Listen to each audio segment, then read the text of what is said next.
Scott Barnes gives an update on Oregon State.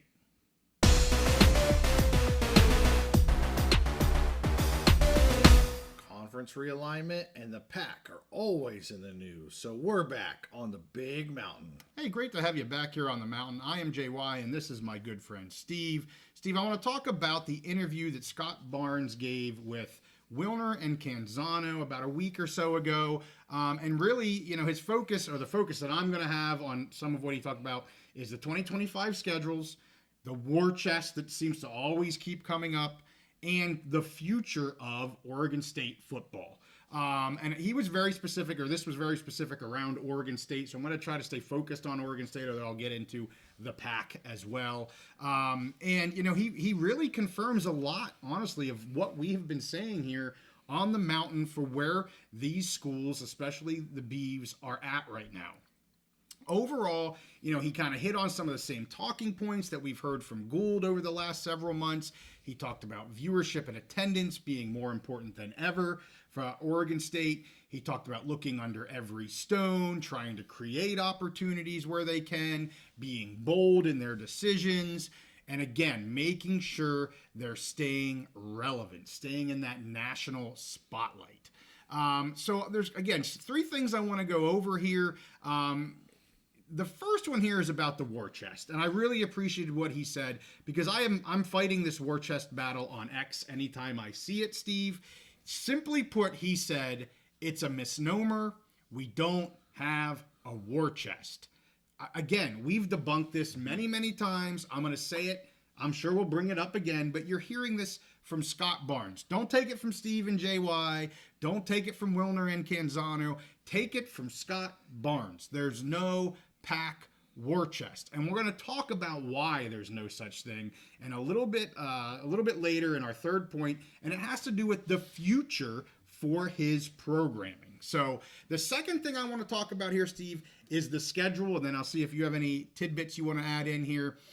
He said they're basically right now in the same position they were in 2024. He said that he thinks that they were going to find a sweet spot here between having a good strength of schedule while also, looking for wins, making sure they have a good win-loss record, and while also creating solid TV ratings. Because remember, they're going this alone. And so if they want to stay relevant, they want to make sure they have a good TV partner, they have to have games that create good TV ratings. He said the strength of schedule here is going to be similar to 2024, but perhaps a bit more P5. And that's how he worded it. Perhaps a bit more P5. So I'm going to take a step back here. I want to break this down. I think we did this briefly on the last episode when we talked about the PAC. Just what does that mean? Perhaps a few more P5. So this year, 2024, their schedule has 4 P4 teams, if you include Washington State. They have 7 G5 teams. We know that's the Mountain West by and large. And they have one, actually all 7 are. They have 6 through the scheduling agreement, and they already had San Diego State. So all 7 of the G5 are Mountain West schools, and they have 1 FCS school. So that's 2024, 4 Power 4. For 2025, right now, we know they have 5 Power 4 programs already scheduled, again, if you include Washington State. So they're already one ahead of where they were in 2024. They have 1 G5 scheduled right now. That's Fresno State. And potentially they have Portland State. I see it back and forth whether it's confirmed or not confirmed. We keep saying that it is, but they have an FCS this year. I think it's likely they maintain an FCS again for that strength of schedule to ensure they're getting some wins and all that kind of stuff. You see many, many, many power programs having an FCS on their schedule. So it's highly likely, I would say, that that's going to be the case. So 4 of these games right now are already home games. So they already have 4 of these games scheduled are home games. So they only need 2 more schools to come to Corvallis, whether that's P or G or whoever the heck it is. They really are only looking for 2. I think it's likely, it's more likely that they're going to be G5 schools that they get to come in because they'll be willing to travel to get to their P schedule, to get their P schedule up. That only makes sense.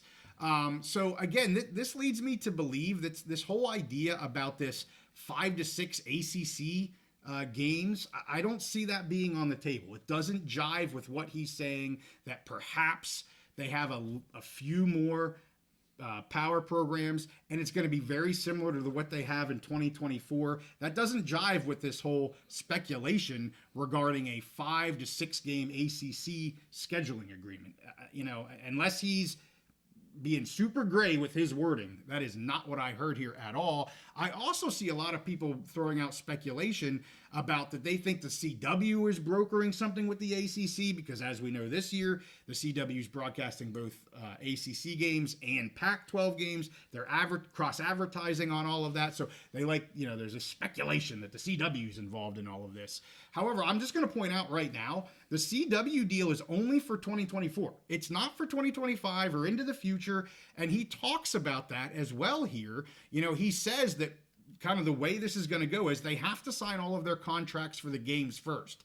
That's not even done yet. As of him speaking with Wilner and Canzano, now that was, again, a week ago, so maybe as we're taping this, maybe it's done. I'd say it's probably not. But they haven't even signed all of the contracts yet. And again, he uses the word contracts, which to me means they're signing several different contracts with different schools. It's not one contract with the ACC. So again, I'm kind of piecing different things together here that he's saying. But anyway, they would sign the contracts first, then they will announce their schedule, and then they will go to market. So could it be behind the scenes, they already know that the CW is going to be the 25 partner and yada, yada, yada, yada. I guess it could. I feel like there's maybe some ethical issues with that, maybe. Because remember, these are public schools. Mm-hmm. So yeah, I'm not 100% sure about that. I would draw a red flag for me.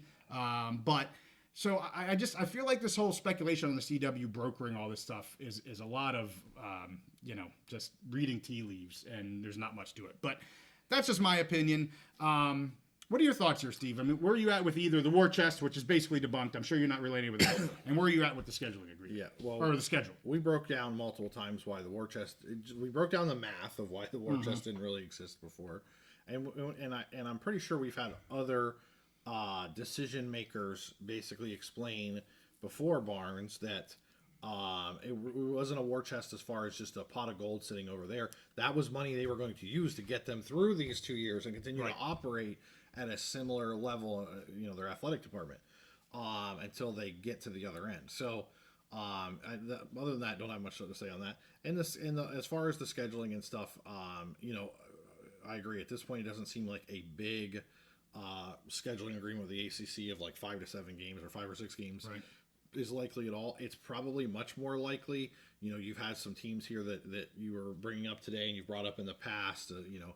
And some of them are ACC teams, Stanford and SMU, right? And there very well could be, a CW, if they're going to continue to carry the ACC, they might just let it be known, hey, we would love to have some games with these two against some of these ACC teams, especially if they're West Coast, who knows.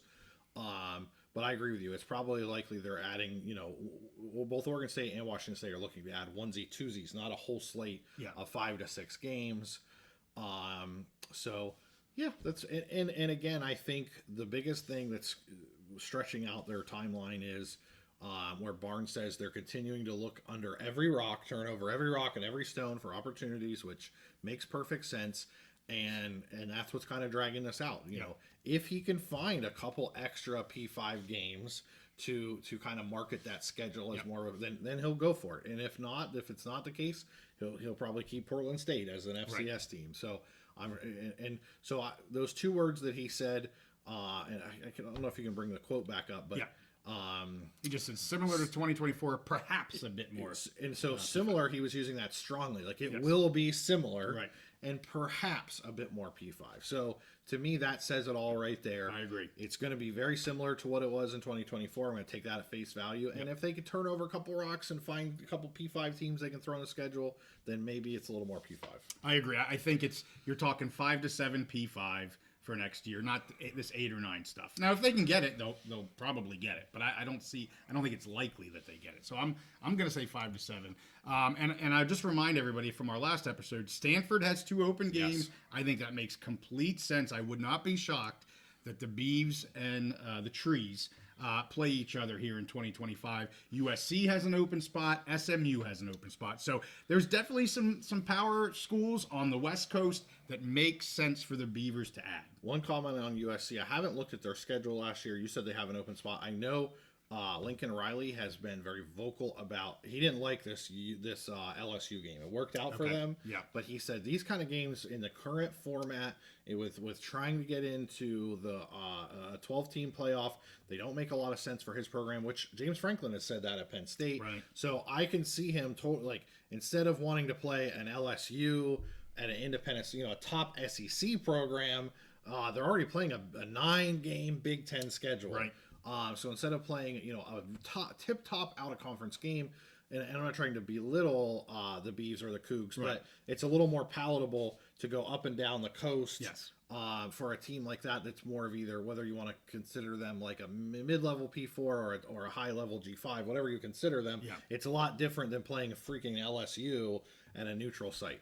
Good point. So let's get to the last thing, and it's kind of comes full circle with some of your comments and some of Scott's comments here. Kind of the future, what he sees as the future. And he said here that they have a 3-year plan. So that's 24, where they're at now, 25, which is what they're kind of working on from a scheduling standpoint, and 2026. And they have this war chest, the money to fund their program over the next 3 years, 24, 25, and 26. And he used the words at this level. Well, at this level means the P4 as what they're used to funding it as. That's where their war chest is going. They have created themselves a structure that they can continue on as a P4 program through 2026. Remember, some of these dates are important because the Pac-12 has to be in existence through June 30th in order for them to not have to share the assets with everybody, which all likelihood that's what they're going to be doing, because why would they want to do that?